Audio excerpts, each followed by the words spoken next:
મહીસાગરથી સમાચાર સામે આવી રહ્યા છે। મહીસાગર જિલ્લામાં કહી શકાય કે પ્રાથમિક શાળામાં 5,000માં નોકરી કરતી ભાડુતી શિક્ષિકા પકડાઈ છે અને આ શાળાના આચાર્ય ભાડામાં શિક્ષક રાખતા હોવાની વાત સામે આવી।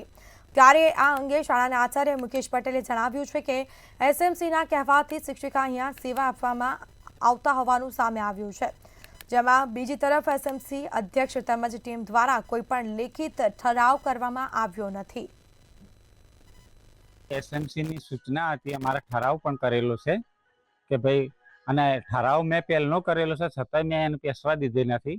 પણ આ તો વારંવારની સૂચના હોય અને ટૂંક સમયથી, અને મેં કીધું ભલે તારે સેવા આપવી હોય તો મેં મારી વડી કચેરીને પણ જાણ મૌખિક કરવાની હતી, પણ મને એમ કે આ બંધ થઈ જશે એટલે હું કરી શક્યો નથી। અને આ બધું સાહેબ મને બદનામ કરવા આખું ષડયંત્રને રચ્યું હોય એ ટાઈપનું છે ને। આપ ચેક કરી શકો છો કે હું શાળામાં હાજર છું કે નથી। આજે નહીં સાહેબ, તમે ગમે ત્યારે મારો ઓનલાઈન ડેટા પણ ચેક કરી શકો।